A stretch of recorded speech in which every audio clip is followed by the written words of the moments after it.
Hi and welcome to this next edition of the Sonic Academy video tutorials. My name's Jim Rivers and I'm going to be doing a series of videos going into how I write and produce my music, some of the techniques I use, some of the plugins and things like that that really help with what I do. So hopefully you'll find it interesting and there'll be plenty to learn.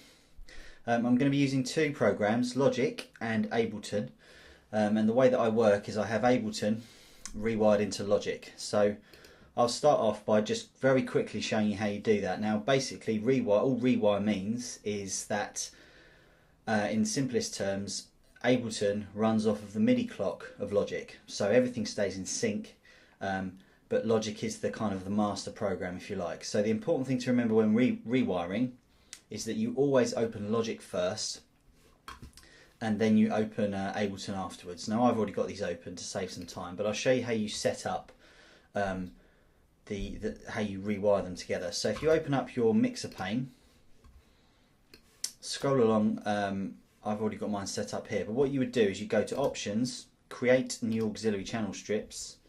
I'm just going to add one extra one here for now. The key thing here is the input. You can obviously change the format to stereo, as generally I guess that's what you'll be using. The input part is where we just tell Logic and Ableton which way we want it to go. So we're just going to have the input of Ableton Live coming into Logic. So you just click on that, click Create, and it creates an auxiliary channel here for you. As you can see, I've got a bunch already set up here. What I will also do is I just turn this tab here to read so that the auxiliary channel is then seen in the arrange window. So now, very simply, Ableton is patched through into Logic. So if we flick back to Ableton,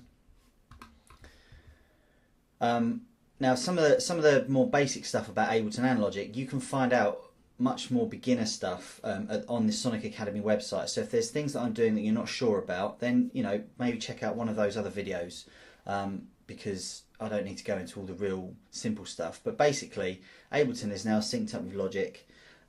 We've got a number of ways that we can input into Logic. We can have it all going in on one master output from Ableton to the input of Logic, or we can break it down into individual channels. Now what it does here is they send out of buses in Ableton, so bus 3 and 4, bus 5 and 6, etc. And this then comes into Logic on a number of different channels here. So the master mix, bus 3 and 4, bus 5 and 6. So ultimately what that gives you is control over individual sounds, and you can either manipulate the sounds using stuff in Ableton or Logic or both.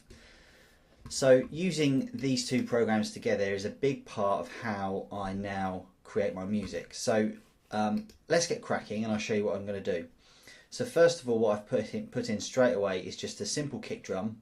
And you can also see there that I've got a ghost kick as well, which is something that I often set up in case I want to use compression and things like that, which I'll obviously explain as we go along.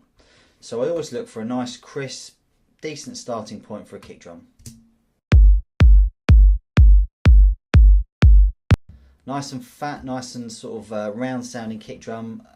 Got a nice bit of punch on the front of it, but a nice bit of boom and sub on the lower end of it. So that's a nice vibe for me.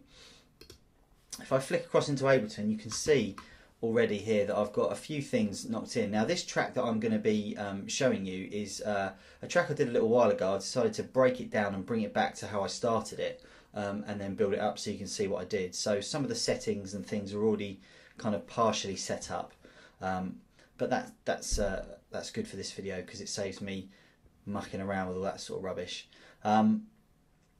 So I've got a number of things here that I'm going to use. So for example, we've got a shaker.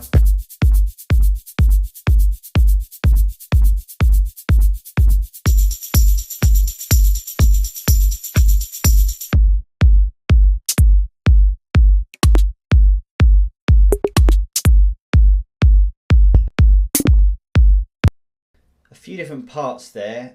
Some of it is stuff that I have originally taken out of loops and stuff in Ableton, and then I've remade my own loops, which ultimately end up in Logic, which I'll show you as we go through the videos. So to save some time, I've kind of put them into loop formats again and put them back into Ableton. Now the way that I've gone about making certain loops in Ableton is often I just will find a pattern like this one here that I'm going to play now, this one.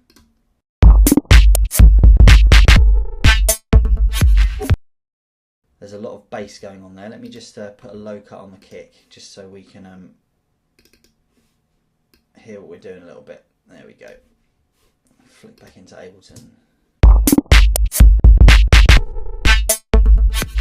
So that glitch loop there, that's got a lot of really cool sounds in it, but it's also got a lot of stuff in there that I don't really want. Now originally what I heard in this sound is some of the little pops and stuff. So let's just have a little listen. I think one of these ones here is something that I use, so let's have a listen.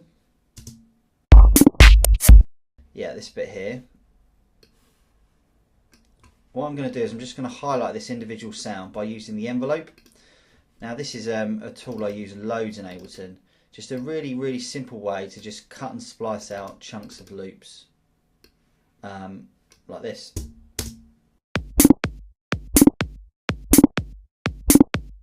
So I really like that little sound, and I put that into another part of a loop.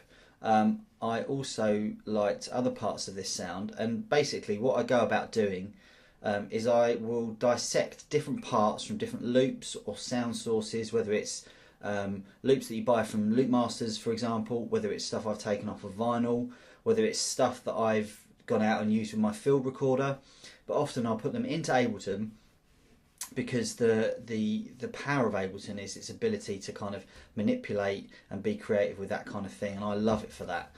So I just wanted to show you one of the loops that I would have got it out of. Now the one that it's gone into, I think, is this.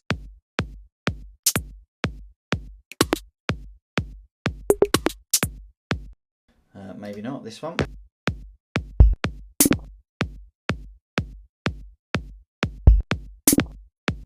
So you can hear these bits here are those like kind of almost like weird alien sound things, and other little bits that have been chopped in and out. Now I did all that stuff over, I don't know, over half an hour in Ableton when I was originally working on this track, and I try and pick out bits of loops rather than just take a whole loop. Now there's nothing wrong with taking entire loops. I mean, that's kind of what a lot of these companies make their loops for you to use, but the one thing I think is crucial is that if you just take all the loops, it's going to sound like everyone else. It's not going to sound fresh. It's not going to have your own identity and stamp on it, and you know, you want to stand out from the crowd. So we'll come back into Ableton in a little while. Let me put into Logic some of the loops and stuff that I created, and you can hear the rough groove that I got going. So all I'm going to do, there's a good little shortcut I like to use on here. If you just press Control and click your mouse, you can add an audio file direct into the arrange there. Now I've got some of these already set up. That's the wrong one. Let's go into the right one. Where are we? Music. Here we go. I've got some of these ones that I've already got. So I've got some of these perk parts, which I'll load in now. Using that shortcut again is a really nice quick way to directly put stuff in. Now you can do it other ways as well, but I quite like this one because it just allows me to drop it into the right channel that I want. Although I'm probably putting them in the wrong place at the moment, but we'll adjust that in a minute. Where are we? Clap.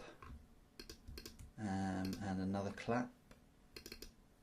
That sounds like Carol Vorderman on Countdown. And a consonant, please. Double hat. Okay, let's just move some of that around. So I've already labelled some of the channels here. As I said, there's some stuff that I had pre-prepared because this was a track that I'd worked on before. So, you know, I'm sure you'll get the idea. So let's just whack these in the right channels because I've got certain effects and stuff on some of them. Now, the process of using Ableton and Logic together, I've found has really changed how I write music. I don't know if many of you heard the album that I wrote for Intech. That was a real kind of changing point for me. I did a lot of stuff where I was being very creative within Ableton and finding it really, really useful and very powerful tool, really. Now let's just have a little go. So I've got a few elements here, have a listen.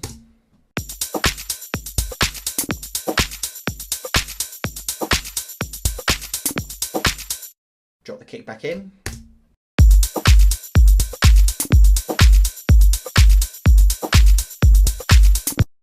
So now you can see some of the little bits. You've got the little cutouts of loops that I've done here and here. Now they, again, all were taken from original stuff that I was playing around with, whether it had a vibe or a groove.